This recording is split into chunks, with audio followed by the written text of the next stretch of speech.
Thank you, Sarah. And yeah, lovely to be here on this sunny day in Auckland. So tēnā koutou katoa. Greetings everyone here across the ocean. Ko Janewell toku ingoa. I work at Tāmaki Pātaka Kōrero, Auckland Libraries. And first of all, I'll do my mihi, e mihi ana o ki ngā mana whenua, huri noa o Tāmaki Makaurau. I acknowledge the mana whenua of Tāmaki Makaurau, Auckland. And you see on the screen Queen's Wharf. It's that photograph by Henry Winkelmann was taken about 100 years ago. And I'm just diving into that sea for an exploration of the urban myth of the beggar. The New Zealand poet, Ronald Allison Kells Mason, Ron, born 1905, died 1971, is recognised as a pioneer voice in New Zealand poetry in the 20th century. His friend Denis Glover, the poet and printer, described him as the sheet anchor of New Zealand poetry.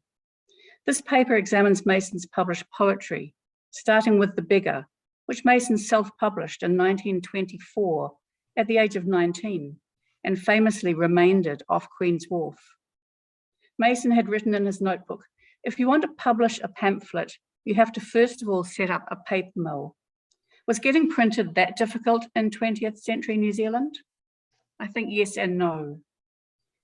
Mason's friends, the printers Bob Lowry and Denis Glover, helped transform the look and feel of his published poetry from his waistcoat pocket volume, The Beggar, through to a limited edition work with handwoven covers and subsequent monographs.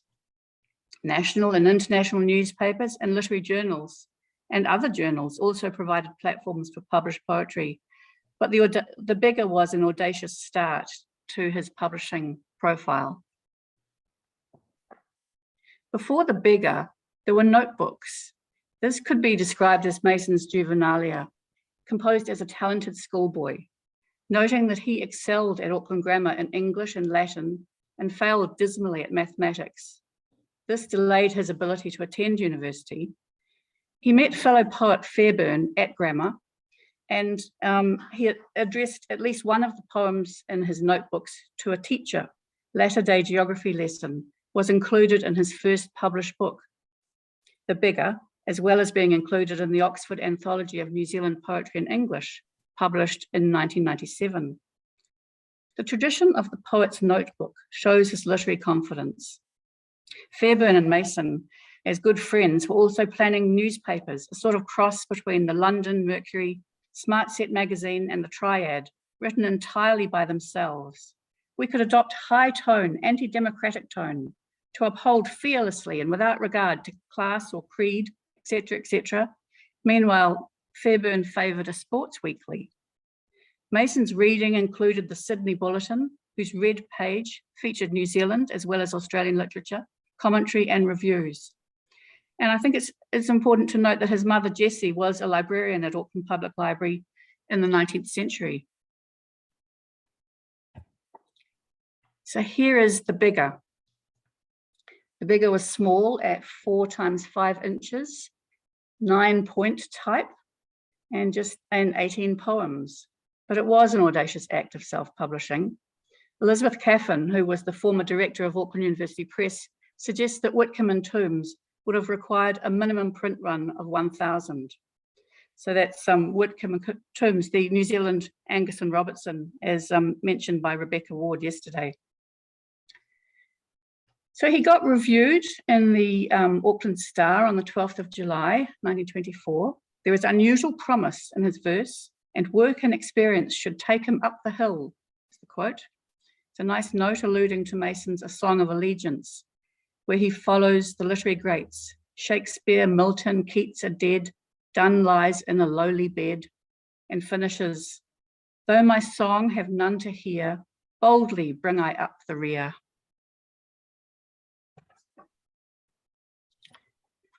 So after the notebooks, we get, and The Beggar, we get a broadsheet. This ephemeral penny broadsheet was published in spring 1924, the same year as The Beggar, comprised 5 new poems, published as a single folded sheet of card, dedicated to the unknown hero who sent me £3 in appreciation of The Beggar as a token of gratitude to himself and a hortatory example to other people. This included a song of allegiance on the front as Mason continued his march, stoutly in the rear. Mason had sent a copy of the penny broadsheet to Harold Munro in London, who wrote, "I liked one of the sonnets very much. I should now like to see your latest poems. I still recommend the Beggar and have sold several copies. The British Library catalogue includes the Beggar, unlike most Auckland libraries."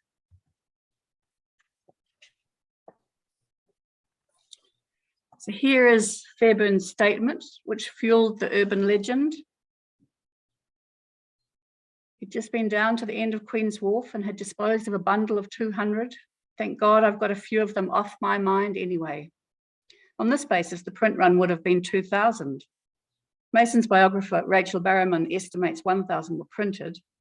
But either way, the distribution of 1,000 or 2,000 copies was clearly too much for a self-publisher to deal with, especially a young poet on Great South Road.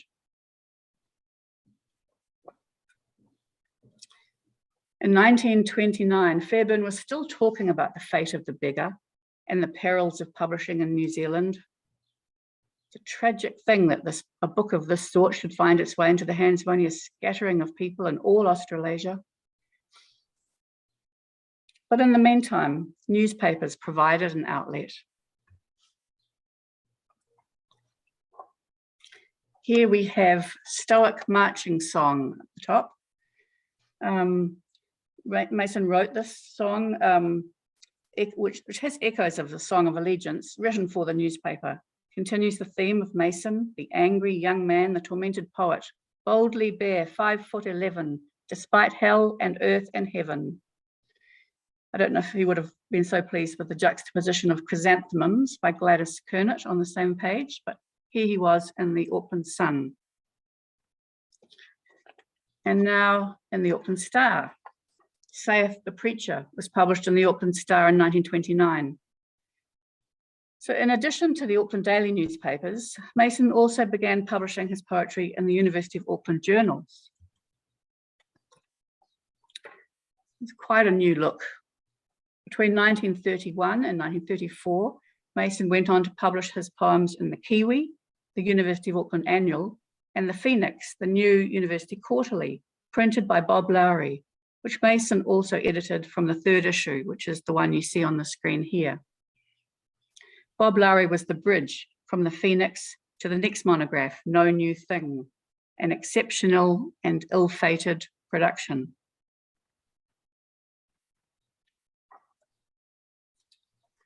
Here we have No New Thing. Alan Curnow notes in his introduction to the collected poems of Mason that No New Thing, I'm quoting here, the ambitiously planned volume, designed and hand-set by R.W. Lowry. A hand-woven binding cloth was prepared. Trouble with the binders followed.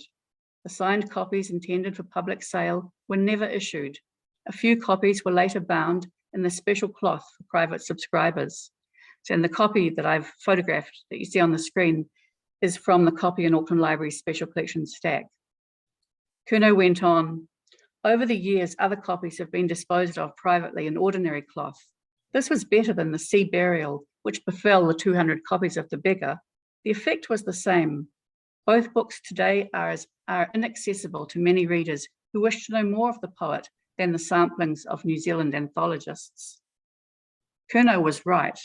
A search on WorldCat for No New Thing results in just 9 copies, 4 New Zealand holdings and 5 international. A WorldCat search for the Beggar brings up 15 results, 6 in New Zealand. So No New Thing was more precarious than the self-published venture, the Beggar. And this sort of has echoes of Sarah Werner's question, what happened in the print shop in terms of descriptive bibliography? Trouble with the binders. So Mason had some notes at the back of No New Thing. So he's saying in his kind of tired poet voice, some of these poems were intended to appear in a vast medley of prose and poetry, a sort of odyssey expressing the whole history of New Zealand. This I designed long ago and did much work on. I may possibly yet resume it, but youth having smouldered in senseless drudgery, I can scarcely expect age to supply the necessary fire. I think there's a bit of a sign of a shift here. Just wanted to give some credit to his friends and publishers, friends, advocates and publishers. Alan Curnow on the left, rated Mason as New Zealand's first authentic poet. Denis Glover and Bob Lowry in the middle ensured that the books that were produced were well designed and now regarded as artifacts of the best of New Zealand book design and production from the 20th century.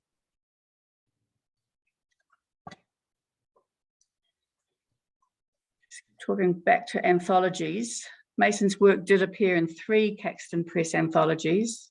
Note the modernist cover design, and apologies for the quality of the image. I'll rectify this when I'm able to return to the collection in person. Ditto for the cover of this one, End of Day. End of Day, described as a Caxton booklet. It was 5 poems. And when it arrived, by that time in 1936, Mason's poetry was essentially out of print. He was writing very little new verse by the 1930s. This booklet included Youth at a Dance, which was described as a call to revolution. Caxton Press, meanwhile, published his radio play, Squire Speaks, in 1938, and there's more evidence of the shift from poetry into dramatic verse, dance, and theatre. This included China, published in 1943, which became the dance script China Dances. His play Straight as the Gate was broadcast by the NZBC in 1969 and then staged at the Globe Theatre, Dunedin, in 1979 after his death in 1971.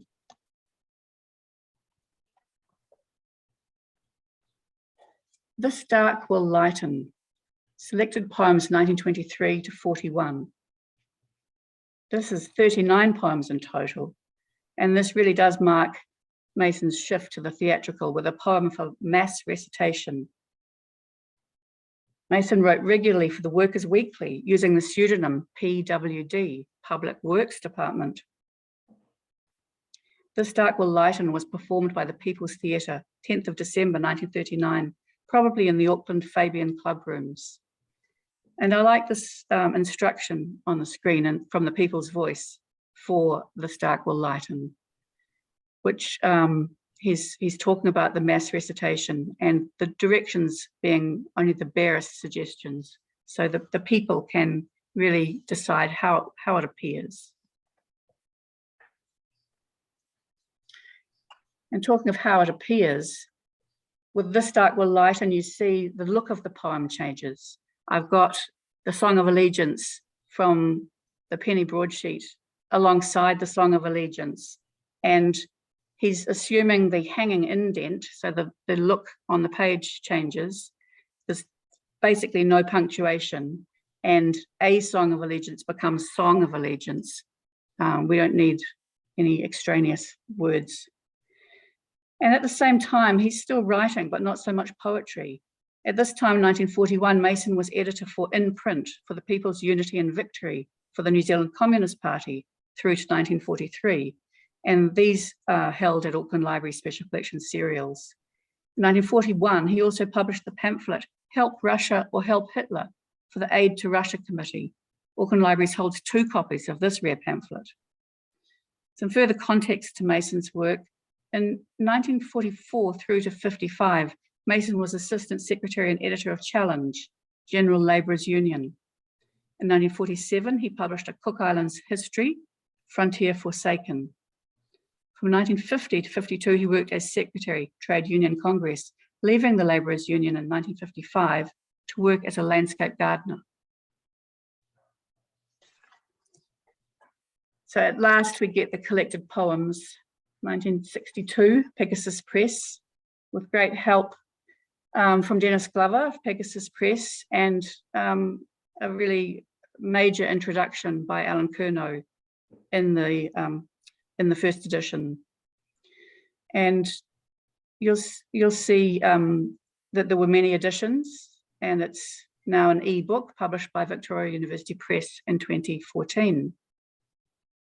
4/5 of the poems in the collected poems were written before he was 25. In 1962, Mason held the Robert Burns Fellowship at the University of Otago in Dunedin. As Burns Fellow, he had 3 poems printed in the Student Association's review. This is the year he married his long-term companion, Dorothea Mary Bader, on the 27th of August. And then Dorothea championed a biography of Mason under the pseudonym Asclepius, the Greek god of healing.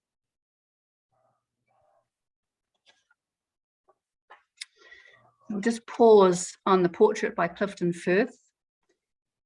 Portrait of the poet with the new, well, you should see the newspaper. I'm not sure, I can't quite see it on the screen at the moment.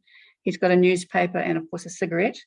In conclusion, this survey of Mason's published poetry presents a lineup of 20th century publishing formats, from handwritten notebook to collected poems, with ephemera, a chapbook, newspapers and journals along the way. I hope to feature the limited edition production of No New Thing, Poems 1924 to 29, in Auckland Library's reading room, display program Kura Tuturu, Real Gold Case, next year. Though my song have none to hear, boldly bring I up the rear, Song of Allegiance. And Mason's publishing career shifted from poetry to theatre and prose.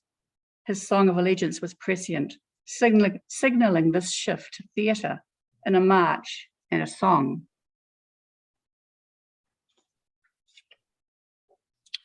So just to finish with showing some of the select bibliography, shout out to Sarah for her wonderful letters of Denis Glover, which was really helpful. My focus was on Mason's published poetry through the 20th century. There'll be more to discover in the papers of Bob Lowry at the University of Auckland, and Denis Glover's papers at the Alexander Turnbull Library in Wellington, and in Dunedin at Hocken Collections, where Ron Mason's papers, including those relating to his University of Otago Robert Burns Fellowship, are held. The uncollected poems, edited by Roger Hicken, is sourced from Hocken Collections holdings. Mason's memorial is the totara planted outside the Auckland Central Library, which was planted in 1971, which is when the library was a brand new building. We're just marking our 50th anniversary of that building. It's marked by a bronze plaque, and there's further information in my blog post in the Heritage et al. This includes a link to Mason reading Be Swift, O Sun from Te Ara Online, which is the New Zealand encyclopedia. That biography of Mason includes a really lovely sound file.